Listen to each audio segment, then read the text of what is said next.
정치인들 대다수는 정치인이 되고자 해서 정치인이 된 사람들이에요. 직업으로서 정치인들이고, 그리고 욕망부터 일반인들하고 레벨이 달라요. 제가 항상 예를 들면 이인재 의원과 제가 여러 번 인터뷰를 해봤거든요. 인터뷰를 하면 굉장히 인상적입니다. 이 욕망의 화신을 보라, 막. 욕망의 결정체구나, 응? 차이는 있을지언정 그 권력 의지와 욕망이 없으면 정치인을 우리나라에서 하기 힘들어요. 너무 험악한 곳이라. 근데 안철수 의원은 보면 합리적인 인격자다. 그런 생각을 합니다, 분명히. 보통 정치에서는 그 의도를 읽으라고 그래요. 정치적 이해를 따지려고 그래요, 그 뒤에. 무슨 정치적 이해를 가지고 저 결정을 내렸지? 그 계산을 읽어야 대응을 할 거 아닙니까? 그래서 저는 안철수 의원이 내리는 결정에는 그것이 잘하는 결정도 못하는 결정도 당연히 있는데 기본적으로 그 선의는 신뢰하고 그 의도를 읽으려고 해요. 그래서 그게 저는 큰 장점인데 이게 단점이 되기도 합니다. 왜 어떤 식으로 단점이 되냐면요. 그러다 보니까 박자 감각이 좀 남들하고 달라요. 자기 이익을 가지고 반응하는 거 굉장히 즉각적이고 동물적이나 빠르거든요, 사람들이. 근데 이 양반은 생각을 해요. 혼자. 막 역사도 생각해 봤다가 나한테 유리한가 불리한가 뭐 이게 따지는 게 옳은가 아닌가 그런 생각을 하다 보니까 동물처럼 살아있는 이 정치 현실에 비해서는 이 숙고하다가 타이밍을 놓치거나 또는 전혀 이상한 엇박자로 나오는 대응이 있어요. 그러면 어떻게 그것이 진중하게 읽히는 게 아니라 숨을 의도가 있어 이거. 이거 음흉하고 의문스러운데 그게 있어요. 그렇게 타이밍이 엇나가는 무수한 순간들을 봤어요, 저는. 그렇죠. 근데 그 옆에서 있다 보면 꿍꿍이라도 좀 있었으면 좋겠다는 생각이 듭니다.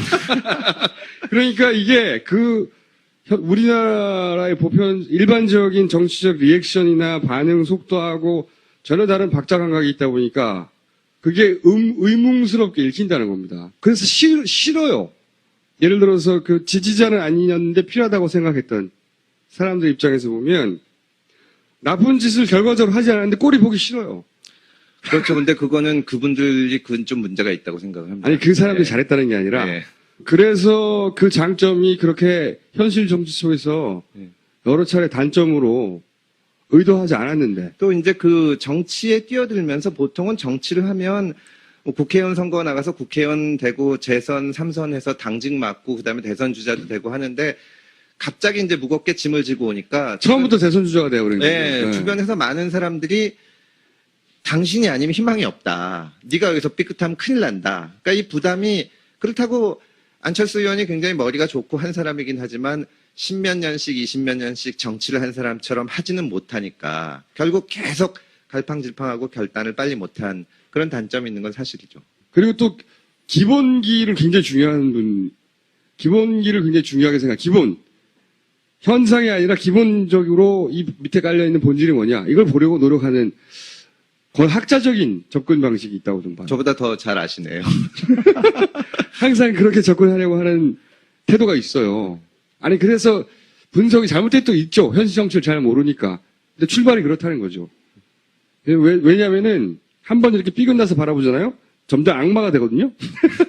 아니, 분명히 선의로 출발했기 때문에 그 많은 사람들이 기대를 걸고 했던 거죠. 제가 보기에는 그래요. 유시민 전 대표죠. 지금은 작가가 개인적으로 제가 10몇 년 동안 지켜본 정치인 중에 가장 오해를 많이 받은 정치인이라고 난 생각해 왔는데 안철수 의원이 그 자리를 차지하지 않을까 싶거든요.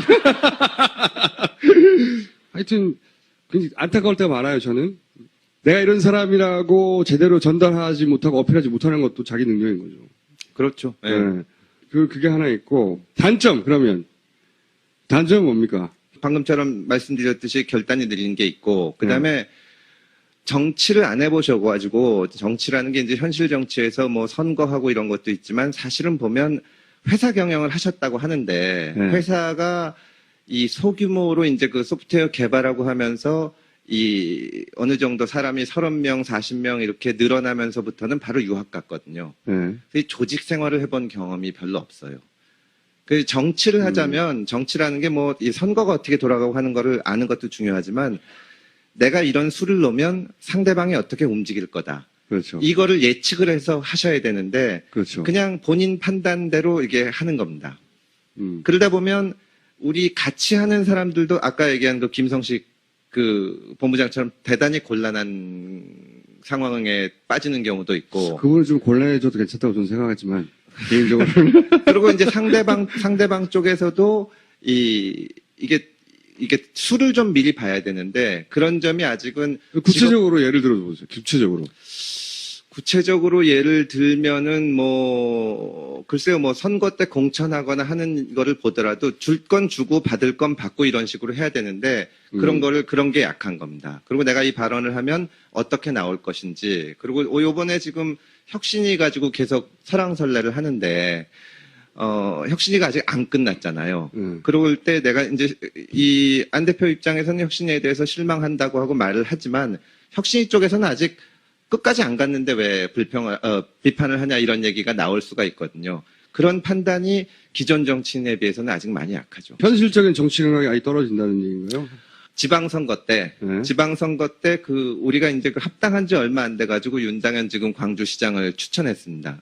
공천을 해서 지금 시장이 되셨는데 어떻게 보면 17개 광역 단체장이 있기 때문에 그 중에 우리가 합당했는데 하나 하겠다.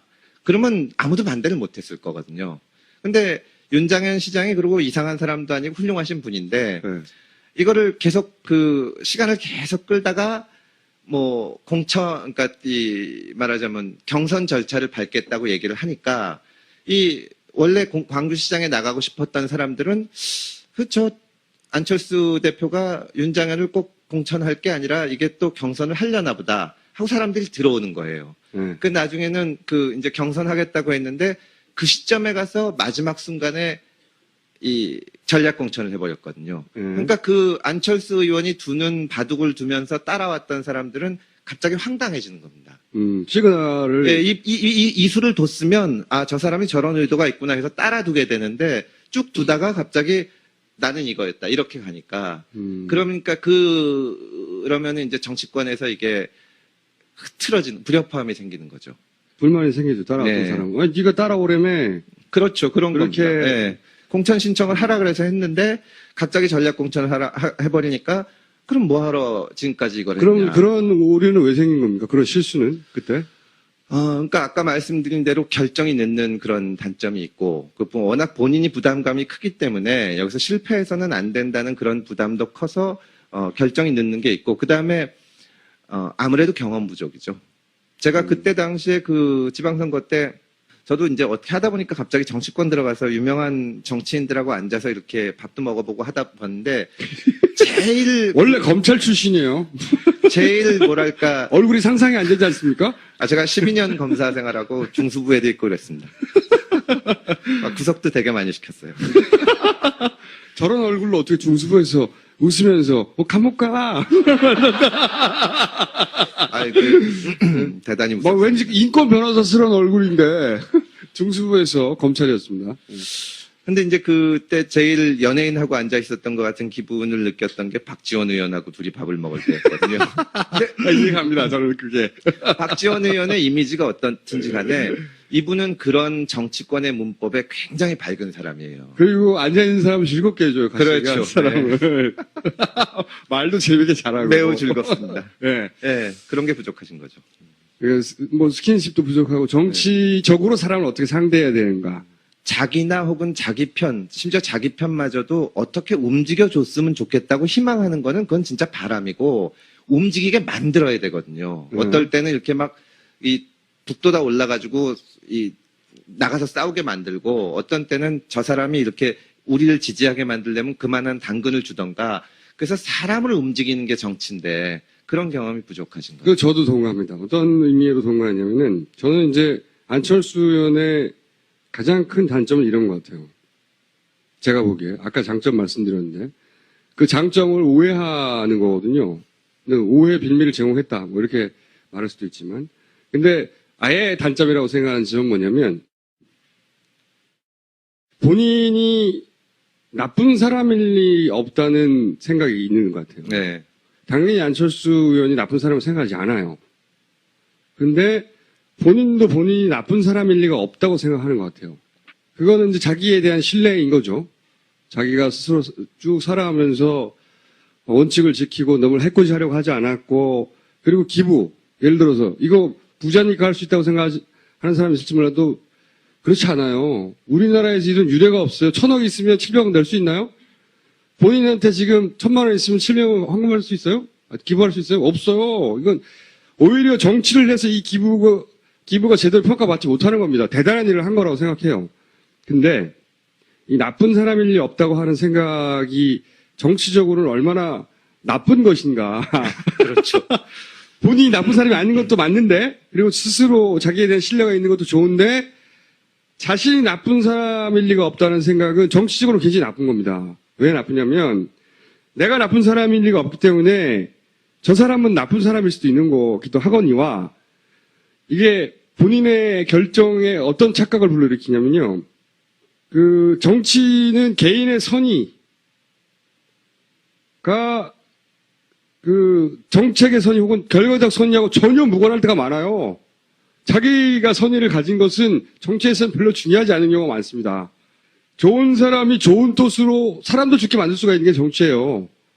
성격하고도 관련이 있는 것 같고 경험하고도 관련이 있는 것 같은데, 내가 나쁜 사람이 아니지만, 그렇지만 내가 내린 결정은 전혀 나쁜 의도 없지만 내린 결정 굉장히 나쁠 수 있다는 상상 자체를 못하는 것은, 그거는 굉장히 나빠요, 정치적으로.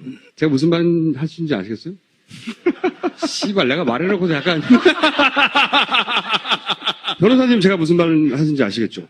뭐 저는 머리가 좋아서요. 그러니까 자신이 나쁜 사람일 리가 없다고 생각하는 데서 나오는 결정이 굉장히 나쁘게 정치적으로 결과 지어지는 것이, 그런 일이 일어날 수 있다는 상황에 대한 상상이 없는 것 같아요, 잘. 네. 그러다 보니 저지르는 실수가 꽤 있더라. 왜냐면 어떤 의도를 비췄을 때 그게 반응이 자기 생각하고 다르면, 나는 나쁜 사람일 리가 없기 때문에 내 결정에 선의를 자꾸 해명하려고 하는 것으로 힘을 모으거든요. 그게 그 뜻이 아니라고. 근데 그 선의가 중요하지 않고 그 결정에 미치는 결과가 중요할 때가 있어요, 그냥. 그러면 이게 내가 뜻한 바의 결과를 미치지 못하는구나. 그러면 바로 다른 방향으로 방향을 바꾸거나 또는 뭐 교섭을 하거나 그럴 수 있어야 되는데, 내 뜻을 또 왜곡한다. 내 뜻을 오해했다. 나의 선의를 이해해주지 않는다. 혹은 또 누군가가 나를 음해하려고 한다. 또는 누군가가 내 뜻을 왜곡하여서 정치적인 이득을 가져가려고 하는 공작을 펼치고 있다. 이렇게 생각하기 시작하면 골때려지는 겁니다. 이건 약간 비화인데, 대선 때 이제 안철수 캠프에서 민주당 지도부가 물러나야 된다는 주장을 했다는 얘기가 있었습니다. 그때 이해찬, 박지원 대표. 그래서 결국은 물러나셨죠. 물러나셨는데, 그걸로 굉장히 큰 원한을 이쪽으로 샀어요. 그렇죠. 그런데 이제 안철수 대표는 나는 그걸 주장한 적이 없다. 그리고 심지어는 그 당시에 이제 우리 쪽 캠프의 고위직과 저쪽 캠프를 통해서 이 말을 전달하게 돼. 우리의 진위는 그게 아니다. 이 사람들 물러나는 게 아니다. 물러나고 나서 그렇게. 근데 안 대표 입장에서는 자기는 그런 생각을 가지도 않았고 선의를 갖고 있었는데, 캠프에서는 그 생각을 몰랐거든요. 그러니까 이제 송창호 의원이 이런 분들도 방송 나가면은 충치는 빠져야 된다 이런 얘기하고 그러니까. 예를 들면 이해찬 전 총리 같은 경우 그때 가장 처음에 했던 것 중에 하나가, 이쪽 문재인 캠프의 뒤에 브레인이 이해찬 전 총리니까 저 양반 때문에 안 되니 저 양반 물러가라고 안 캠프에서 말한다고 받아들였어요, 이쪽에서는. 그렇죠. 그래서 결국은 그걸 고민하다 이쪽에서 물러나게 했어요. 네. 그런데 물러나자마자 이쪽에서는 그런 적이 없다고. 그래서 더 화가 냈죠. 그래서 여기서는 더 열받은 거예요. 그 일에 대해서 지금 말씀하시는 거예요? 그렇죠. 그러니까 그 선거 끝나고 나서 안 대표나 이쪽에서는 우리는 그때 진짜 억울하다. 우리는 물러나라고 한 적이 없다. 제가 안 대표한테 말씀드린 거는 그게 별 소용이 없는 게, 그때 캠프의 주요 인사들이 방송에 나가거나 기자들 만나서 항상 그 얘기를 물러나야 되지 않냐. 이 얘기를, 그러니까 그런 내심을 품고 좋은 의도가 있으면 그 좋은지 나쁜지를 떠나서 알려야 되는데 그런 게 부족한 겁니다. 그러니까 내가 나쁜 사람이 아니기 때문에, 내가 나쁜 마음을 품고 있지 않기 때문에 그것이 자연스럽게 사람들에게 전달될 거라고 하는 마음도 있는 것 같고요. 절대 그런 일이 일어나지 않아요, 정치에서는. 정치에서는 설명하고 해명하고 이해시키고 해도 안 돼요, 잘. 그래서 저는 이제 말씀하셨듯이 그 연결된 것 같은데, 그게 본인이 타고난 성정이 그러한 건지 아니면 정치의 경험이 부족해서 그런 건지는 전 잘 모르겠어요. 경험이 부족해서 그렇다고 생각하세요? 둘 다, 양쪽 다 요인이 있다고 생각을 합니다. 이제 정치를 경험을 그러니까 아까 말씀드렸듯이 그렇게 조직 생활을 많이 안 해봤기 때문에 저는 이 공무원 생활을 12년을 해보다 보니까 그 사내 정치나 사람들이 내가 생각하는 거랑 내가 발언하는 게 내 의도가 문제가 아니라 실제로 어떤 결과가 생기나 하는 게 중요한데 그런 경험을 많이 안 하셨고 또 성격 자체도 좀 뭐랄까 약간 그렇죠. 짠머리가 없는 분이다 보니까. 굉장히 좋게 생각하시는 면이 있어서 근데 좋게 정치가로서는 그건 조금 좀 부족하다고 봐야죠. 좋게 생각한다는 거는 내가 선의를 가졌고 하면은 잘 받아들여질 것이다. 그러니까요. 사람들이 보면 안철수 의원이 또 대단히 뛰어난 점이 많은데 부족한 점이 있으니까 아니 저렇게 뛰어난 사람이 이것만 하면 되지 않나 하는 게 부족한 거거든요. 근데 사실은 야권 지지자들이 갖고 있는 그 정서를 공유하면서도 뭔가 새로운 거를 갖고 나오기를 바랬던 거죠. 그렇죠. 그게 그래서 이제 새정치 하니까 그게 한마디로 딱 먹힌 건데 그거를 만족시키기에는 너무 준비가 짧았던 겁니다. 그러니까 안철수 의원이 출마 선언을 해가지고 사퇴할 때까지가 66일인데 아무리 사람이 훌륭하고 이러더라도 그것만 가지고 대한민국을 이끌어 나가기는 부족하거든요. 그러니까 지금도 안철수 의원이 근본적으로 지금 어려움을 겪는 것이 제가 보기에는 아까도 말씀드렸지만 어떤 사태가 생기거나 사건이 생기면 굉장히 합리적으로 판단을 하는데 그 다음에 밀고 나갈 컨텐츠가 없는 겁니다. 김대중 대통령이나 노무현 대통령이나 굉장히 오랫동안 이거 하면서 우리 사회에 뭐가 문제인지 이걸 쭉 봤는데 물론 안철수 의원도 기업가로서 그걸 보긴 봤겠죠. 그리고 안철수의 생각 이런 걸 쓰면서 전반적으로 보기는 봤는데 문제점 파악을 넘어서 어떤 거를 제시하기에는 아직은 부족하다고 봅니다. 그것도 그렇고 제시할 때 제가 보기에는 이것이 전통적인 야권 지지자 혹은 자기를 지지할 가능성이 높은 사람들이 가지고 있는 정치적 감성에 맞게끔 해줘야 되는 건데 그 사람들이 새 정치를 기대하고 있긴 한데 뭔가 새로운 것만 기대하는 게 아니라 자기들의 감성에 맞게 새로운 게 등장하길 바라는데 자기 감성하고는 상관없이 새로운 게 나오는 겁니다. 그러니까 이 사람 누구지? 하게 되는 게 있는 거예요. 그러니까 제가 보기에는 그 정치인들과의 스킨십 말고 그거는 뭐 열심히 하시려고 하겠지 요즘은 의식적으로라도 그거 말고 정치적 감성을 가진 일반인 유권자들하고 이 접촉면이 많아져야 될 것 같아요.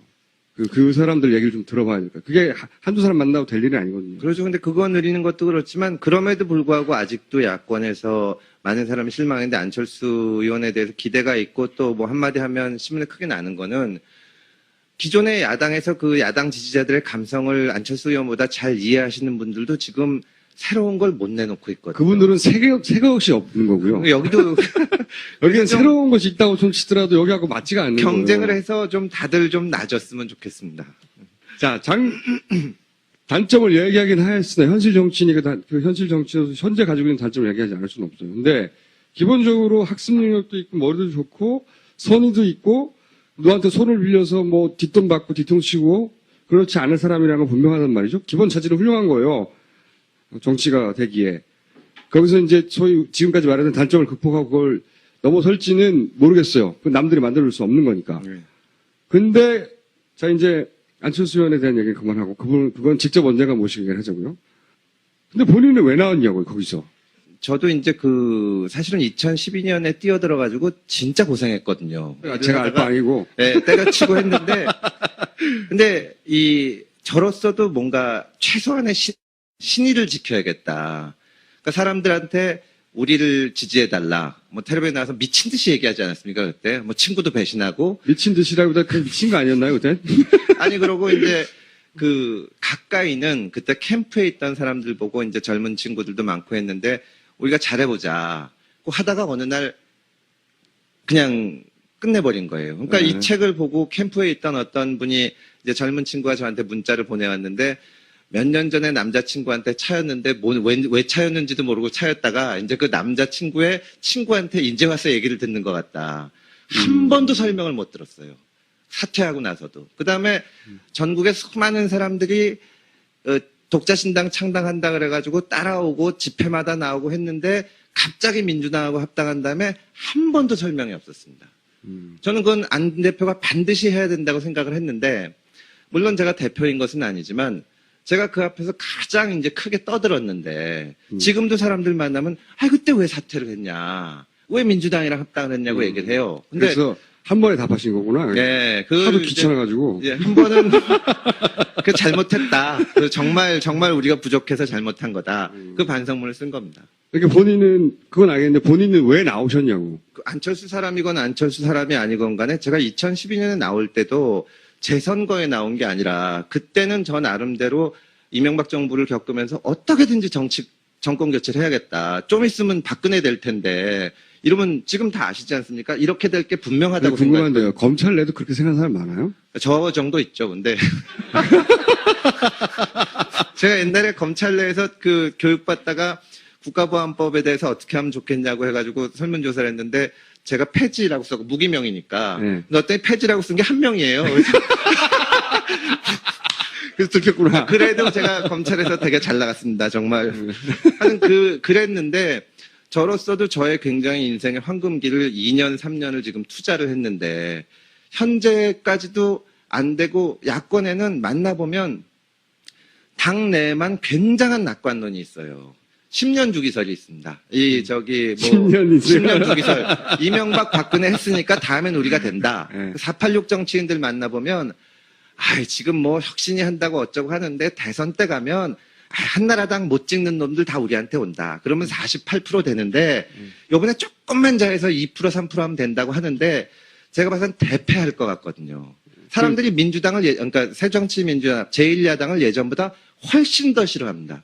새누리당이 아무리 못하고 박근혜가 아무리 못해도, 그러니까 못 살겠다 갈아보자 하면 못 살겠다까지는 동의를 하는데, 그러니까 우리 찍어주세요 그러면 진짜 본 척도 안 하거든요. 저는 그걸 고치려면 어차피 우리 온다거나, 혹은 우리가 앞으로 뭘 해보겠습니다든지, 혹은 뭐 반기문을 데려오겠습니다든지 이런 거 할 게 아니라, 우리가 뭐가 문제인가, 우리가 이렇게 잘못했다, 그거를 솔직하게 고백하는 과정이 있어야 된다고 생각을 하는데, 제가 무슨 당대표도 아니고 앞으로 이렇게 합시다 할 수는 없으니까 저부터 한번 해본 겁니다. 아니, 근데 안철수 진영을 왜 떠났냐고요. 제가 궁금한 거. 그게 이제 말하자면은, 안철수 진영을 떠난 게 아니라, 네. 그때는 안철수 후보를 중심으로 모인 사람들이 정권 교체가 가능할 거라고 생각을 했던 거고, 그러니까 저는 그때 안철수를 처음 본 거지, 어떻게든지 안철수를 대통령을 만들어 보자든지, 안철수라는 인물이 정말 천재라서 메시아라서 우리나라를 구원해 줄 수 있으리라고 생각해 본 적은 한 번도 없어요. 근데 대선 때 실패하고 독자신당 만든다 그러고 실패하고, 합당 이후로도 예전에 저희가 싫어했던 야당 모습과 한치도 변하게 못 보여주고 있는데, 그러면 이제 이거를 반성하고 새로운 거를 해보자 이거지, 안철수 의원을 떠나고 말고 하는 거랑은 관계가 없는 겁니다. 하지 떠났잖아요. 지금 그러니까 애초부터 일 때문에 모인 셈이죠, 지금은. 그러니까 그 선거 때 같이 정권 교체를 해보자고 모인 거지. 어쨌든 떠나긴 떠나셨죠. 떠났다면 떠난 거죠. 떠나긴 떠났잖아요. 지금은 같이 일은 안 합니다. 그렇지, 떠난 거예요. 그러니까 항상 그 시점에서 가장 올바른 방향으로 가야 되는데, 지금 이제 안 대표 주변에 모여서 캠프에 있던 사람들 중에 지금 같이 계신 분들이 없어요. 다들 이제 새로 모색을 하는 거죠. 실제로는 거의 떠나가지고 이제 어떻게 하면 좋은가, 우리끼리 모여서 어떻게 해야 다음번에 또 이런 시대를 안 맞고 조금이라도 나아질 수 있나, 그거를 하자는 거지. 지금 어떻게 보면은 그런 논의를 할 때 안철수랑 같이 가냐 마냐 하는 거는 정말 부차적인 겁니다. 본인은 그러면 다음 총선에 출마를 하시려고 하는 거죠? 일단은 8개월 동안 이 책을 썼는데 필요하면 출마도 해야죠. 어떻게 하면 필요해지는 겁니까? 물론 이제 그거는 당에서 일단 필요로 하는지 어떤지가 우선 문제고. 공천 혹은 예. 뭐 경선. 경선, 공천 이런 어쨌든 게 본인이 거긴 참여 의사가 있으신 것이고.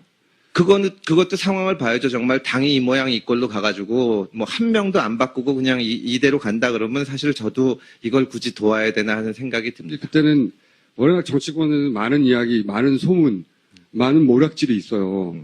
그 정점을 찍는 게 대선이고, 대선은 구경하는 거하고 그 안에 들어가서 보는 거하고 완전히 달라요. 모략의 끝, 사람이 상상할 수 있는 모략의 끝이 매일매일 있는 그런 거 겪으셨죠. 평생 한 번도 당하지 않을 배신을 매일 당한다고 보시면 되고. 근데 뭐 검찰도 크게 그렇지 않기 때문에 많이 겪어서. 그래서 제가 금태섭 변호사님이 이 안철수 의원을 떠나실 즈음에 들은 이야기 중에 하나는, 왜냐면 다들 왜 떠났어? 뭐 이런 얘기가 있었는데, 그 주변을 지켜본 뭐, 예를 들어서 정청래 의원은 그런 말을 했다는 건 아닌데, 정청래 의원처럼 뭐 섭섭해서, 뭔가 섭섭해서, 뭐 이렇게 얘기를 들었거든요? 맞아요? 섭섭한 건 아니고 안철수 의원을 떠났다고 하는 거는 제가 당에서 대변인을 그만둔 건데 네. 그때 제가 결정적으로 떠날 수밖에 없었던 거는 기동민을 이제 공천한다는 거예요. 그래서 그건 당대표가 결정하실 거니까 좋다. 근데 기동민은 광주에 출마 선언을 하고